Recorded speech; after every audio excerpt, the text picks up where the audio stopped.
are watching Canadian Muslim News on Muslim Network TV from Toronto, Ontario. I'm Catherine Bullock. Assalamu alaikum and greetings of peace. The Silk Road Institute has a new podcast called The Story So Far. Later in the show, we will talk to host Tendisai Cromwell. But first, some news headlines. Saskatchewan reports highest number of Indigenous homicides. Free program to help Muslims read Quran correctly.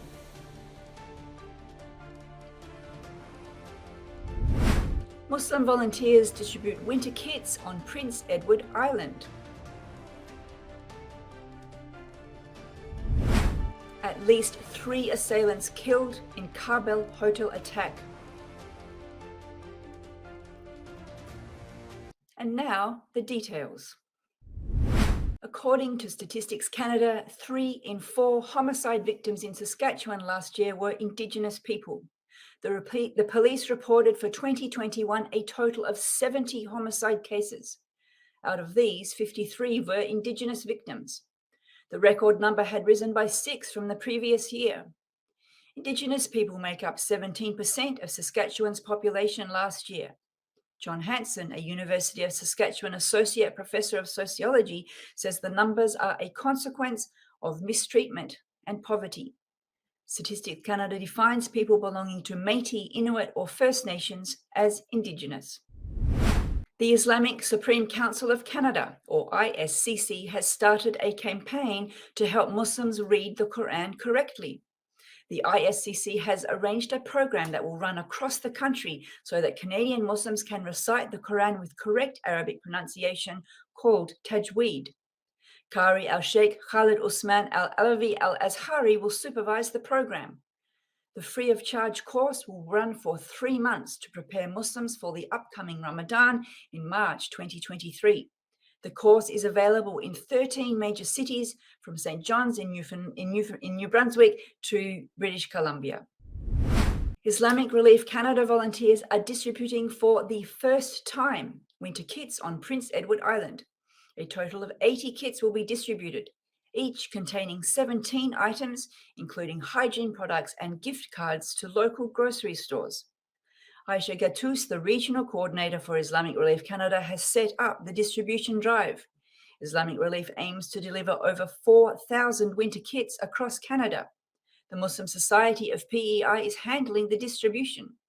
On Saturday, nearly 20 volunteers, some as young as 6, gathered to prepare the kits.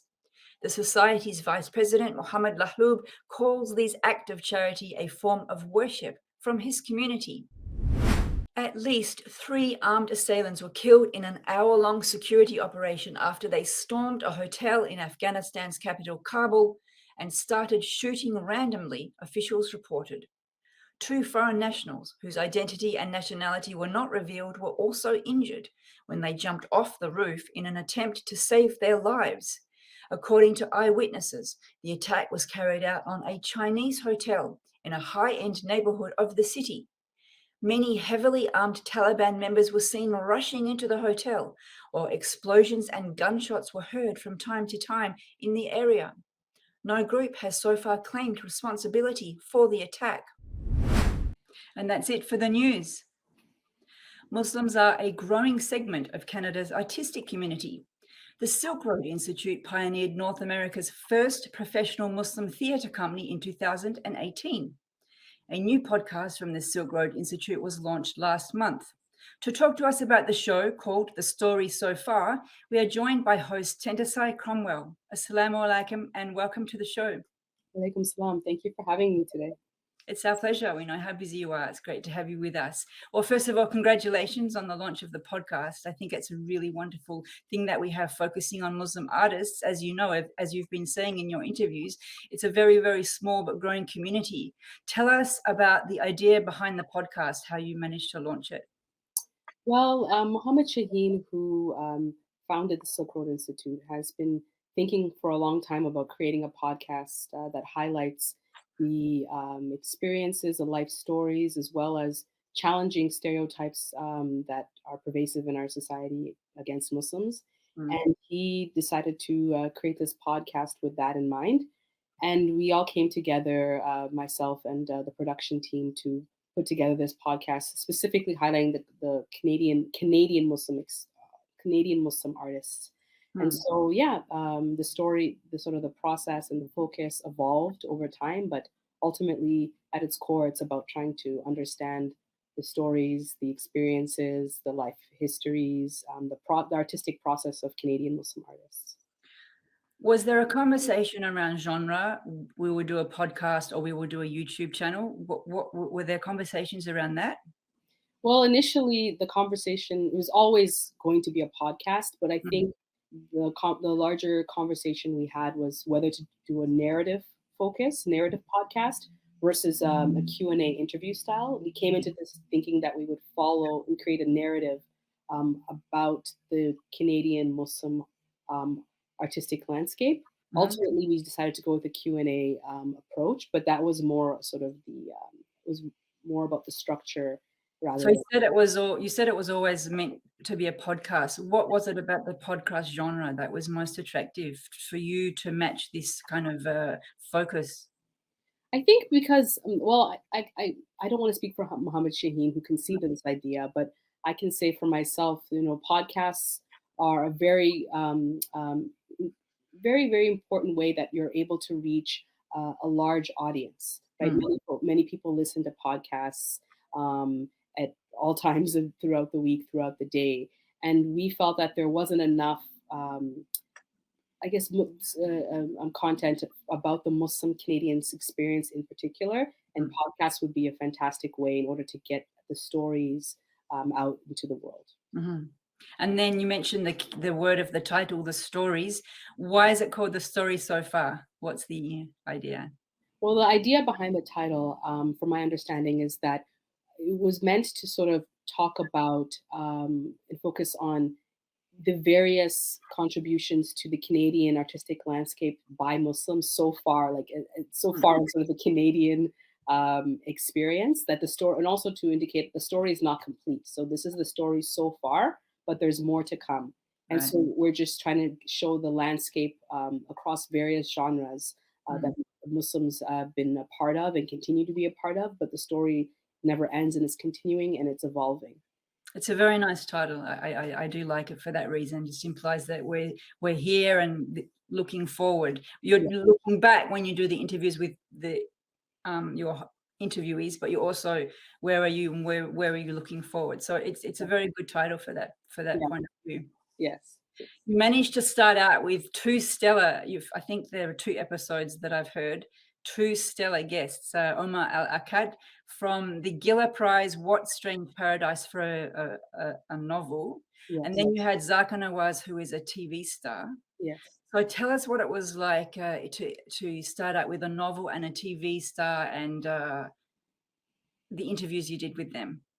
Oh, it was the process of, it was truly incredible to be able to take the time to learn about each individual artist and to spend time with their work. Like, I spent time reading Omar's work as well as watching Zarka's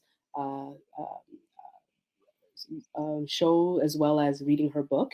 And to really sort of steep myself into their life and then craft questions that I thought would be really powerful and meaningful, and in a way that's able to convey something really beautiful to the audience about who they are. So that process to me has been, I feel truly honored to be the one to sort of engage with these artists, and it's just an incredible experience. Like, I felt totally consumed as I'm creating the questions by just the intentionality that goes behind creating the work that they do, the meaning behind it, and also just my general curiosity about their life stories. So always starting off the top of asking, what are your life stories and how did you become the person you are today? I was personally very genuinely curious about what creates an author, what creates the storytellers that they've become.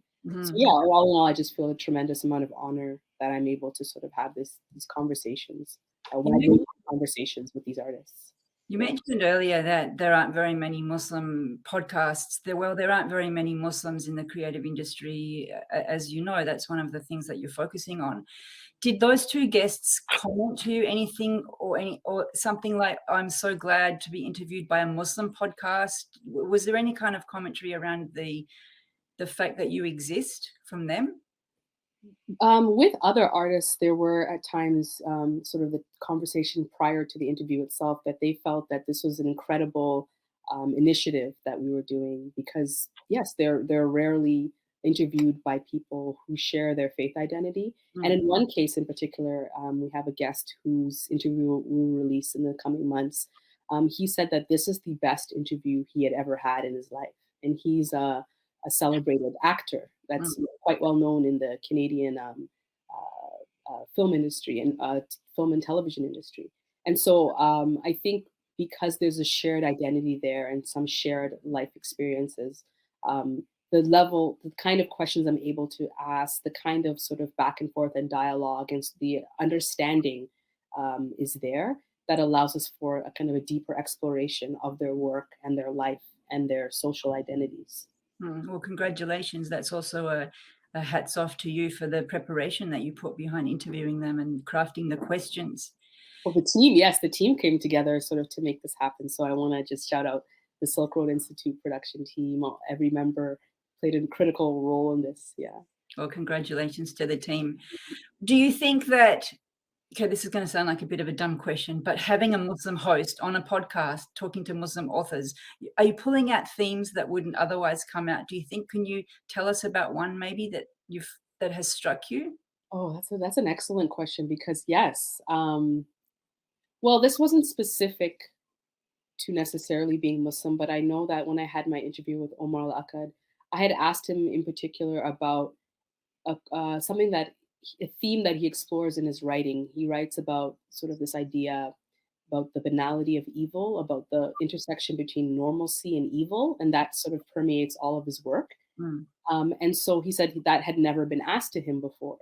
But it's something that he obsesses over the way in which evil can be created and perpetuated by people who are seemingly normal and ordinary.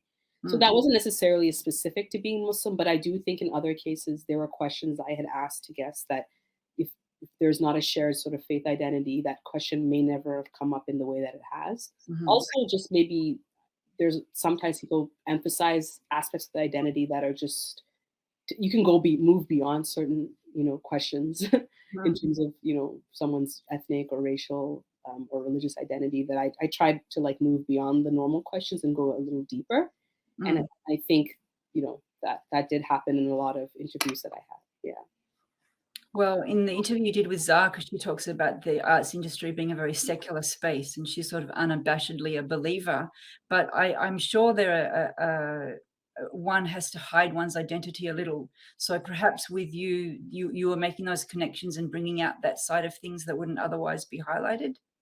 I think so, definitely, because I would very directly and intentionally ask questions that related to their faith identity and how it intersects with their artistic process.